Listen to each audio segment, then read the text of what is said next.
Monde numérique. L'épisode que vous allez écouter est une version express de l'ActuTech tirée de l'hebdo du 19 juillet 2025. Ce format est une première, n'hésitez pas à me dire ce que vous en pensez. Et si vous en voulez plus, filez directement, écoutez l'hebdo. Un robot qui réalise une opération chirurgicale tout seul grâce à l'intelligence artificielle, c'est une première mondiale. C'est une initiative de chercheurs de l'université Johns Hopkins qui ont fait opérer, alors non pas un humain, mais un cochon mort pour voir si un robot pouvait comprendre des commandes vocales et puis agir seul et même s'auto-corriger afin de réaliser l'intervention. Ça a marché et on peut dire que c'est sans doute un pas de géant pour la médecine et pour l'IA aussi. Alors Lino Tovena, raconte-nous cette belle histoire de robot.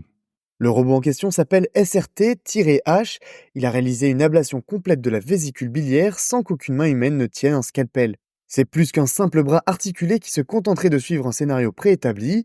Il répond à la voix, il comprend des instructions comme attrape la tête de la vésicule ou pose un clip ici. Et surtout, il s'adapte en temps réel à ce qu'il voit. L'équipe a d'ailleurs rendu l'opération plus difficile en injectant des colorants pour simuler du sang ou en changeant la texture des tissus. Résultat, 100% de précision, même dans les moments les plus inattendus. Alors oui, il a mis plus de temps qu'un chirurgien humain, mais en termes de gestes, de choix, de rigueur, le niveau était celui d'un expert. Le robot a été entraîné un peu comme ChatGPT, en regardant des vidéos annotées de vraies opérations. 17 heures d'enregistrement, 18 000 gestes humains analysés, et il a ensuite été capable d'enchaîner 17 tâches chirurgicales complexes, allant de la manipulation d'aiguilles à la coupe de tissu, en passant par l'identification d'artères.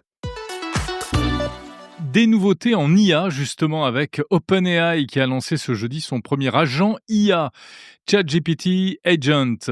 Alors un agent, c'est un outil d'intelligence artificielle qui ne se contente pas de générer des phrases ou des images, mais qui peut aussi effectuer des actions comme le ferait un humain, donc consulter des sites web, lancer des applications, cliquer sur des menus, remplir des formulaires, etc.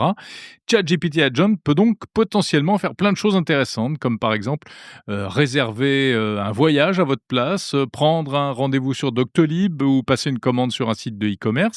Il agit dans une sorte de PC virtuel, il peut se connecter à n'importe quel site, il explique au fur et à mesure ce qu'il fait, et quand il a besoin par exemple d'un mot de passe ou de votre accord pour finaliser une transaction, il vous le demande. Techniquement, ChatGPT Agent est la fusion de deux outils existants d'OpenAI, Operator et Deep Research. Et d'ailleurs, il va remplacer Operator. ChatGPT Agent qui est disponible pour les utilisateurs des abonnements Pro, Plus et Team de OpenAI. Alors, ça ressemble à des choses qui existent déjà chez des concurrents, comme par exemple Anthropic qui avait été l'un des premiers à proposer, à présenter un concept d'agent IA. Joli coup de filet dans le monde des cybercriminels pro-russes. Europol et Eurojust, c'est-à-dire les agences de police et de justice européennes, annoncent avoir démantelé un énorme réseau de cybercriminels pro-russes. Son nom, NoName 05716, et ce groupe sera responsable de multiples attaques dans plusieurs pays contre des infrastructures critiques telles que des fournisseurs d'électricité, des transports publics, etc. Au total, plus de 74 000 attaques dans le monde depuis 2023, dont 2200 en France. Par exemple, en France, en 2023, le site internet de l'Assemblée nationale avait été paralysé. En juin de la même année, c'était des sites de la RATP. Au Canada, plusieurs sites gouvernementaux ainsi que celui du Premier ministre Justin Trudeau avaient été attaqués. Et à chaque fois, donc, c'était des attaques par déni de service, c'est-à-dire des attaques qui ne volent pas de données, mais qui bloquent l'accès au site. On sature par un grand nombre de connexions, de demandes de connexion, l'accès au site web. Alors, ça fait pas forcément beaucoup de mal, mais c'est pas bon pour le moral, on va dire. Voilà, plusieurs suspects ont été identifiés. Des suspects, selon le communiqué d'Europol, agissant sans direction officielle de la part des autorités russes, mais quand même motivés par l'idéologie et la recherche de récompenses, car en fait, ce groupe, c'était assez astucieux, avait mis en place des mécaniques de gamification, donc du jeu vidéo, avec un système de badges, de récompenses, de scores, etc., pour pousser des petits hackers un peu partout dans le monde à essayer de faire des bêtises, et ils étaient rémunérés en crypto-monnaie. De nombreuses preuves ont été saisies. L'infrastructure du serveur central du groupe aurait été mise hors ligne. Retour en France avec cette info qui vous intéressera si vous avez de jeunes enfants. C'est officiel, les sites pornographiques vont devoir vérifier l'âge des utilisateurs. Décision du Conseil d'État cette semaine qui a validé un arrêté gouvernemental qui avait fait pas mal de bruit ces dernières semaines. La mesure avait été suspendue en juin et elle est désormais rétablie. L'objectif, c'est d'empêcher les mineurs d'accéder à des contenus pour adultes. Un bras de fer qui dure depuis plusieurs années. Bref, la volonté politique est là, mais la technologie doit suivre. Et la France espère bien que ça fera bouger les lignes.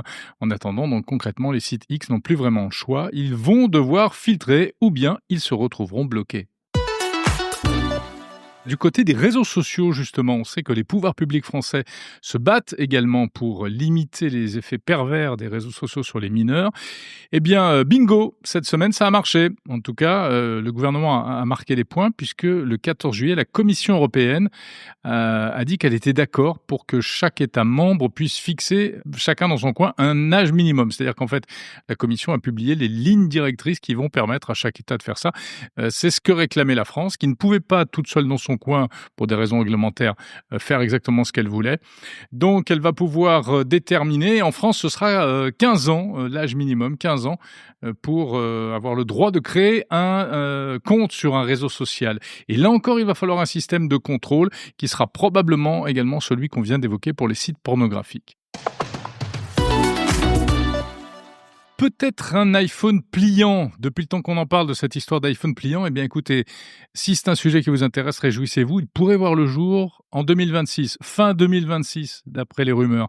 Et des rumeurs persistantes quand même. On dit qu'Apple serait en train de travailler sur un modèle de pliant de type Fold. Alors Fold, c'est-à-dire qui s'ouvre dans le sens comme un portefeuille en fait. Et quand on le déplie, eh bien ça donne un écran quasiment de la taille d'un petit iPad. C'est le contraire des smartphones de type Flip, c'est-à-dire qui, eux, sont tout petits quand ils sont pliés. Et quand on les ouvre du bas vers le haut, eh bien, on se retrouve avec, en gros, un smartphone normal, en fait. Donc, cet iPhone pliant, s'il voyait le jour, serait quand même un produit carrément haut de gamme. On parle d'un prix d'environ 2 500 €, plus de 2 500 €. Et comme c'est Apple, évidemment, il faudra se différencier, pas faire la même chose que les autres. Donc, Apple travaille beaucoup, paraît-il, sur la fameuse pliure de l'écran, puisqu'il faut un écran souple pour faire ça. Sur la charnière également, c'est que Samsung avait beaucoup galéré pour ces histoires de charnière de smartphone. Et bien là, ils utiliseraient un matériau hyper résistant et hyper léger qui s'appelle le liquid metal et qui est déjà utilisé par Apple. Vous l'avez peut-être eu entre les mains pour les petits pics, les petits trombones qui sont fournis avec les smartphones et qui servent à ouvrir l'emplacement de la carte SIM. Si vous êtes utilisateur du service WeTransfer qui permet de transférer des gros fichiers par Internet, une news qui va vous énerver. WeTransfer, on l'a appris cette semaine, eh bien, vous aurez l'intention maintenant d'utiliser les fichiers envoyés par les utilisateurs pour entraîner ces modèles d'intelligence artificielle. Et le site a modifié ses conditions d'utilisation en ce sens. Donc, vous envoyez des fichiers, eh bien, dites-vous que WeTransfer va lire ce qu'il y a dedans pour entraîner ces modèles d'IA sans consentement explicite à chaque fois, ni rémunération. C'est un changement qui devrait entrer en vigueur début août. Et évidemment, qui suscite un certain nombre d'inquiétudes, notamment chez les créateurs professionnels de l'image, parce que on pense surtout à un pillage des images, puisqu'en plus, WeTransfer est beaucoup utilisé pour envoyer des créations graphiques. En tout cas, il faut savoir qu'il existe des alternatives aussi à WeTransfer, dont certaines se présentent d'ailleurs comme plus respectueuses de la vie privée. C'est le cas par exemple de SwissTransfer.com, un service suisse comme son nom l'indique, ou encore GrosFichier, qui est également suisse, TransferNA, ou bien un service que m'a signalé un auditeur d'ailleurs, une plateforme française, WeTreezy.fr. Voilà, fin de cet Actu Hebdo Express. Encore une fois, n'hésitez pas à me faire vos retours sur ce type de format. Salut!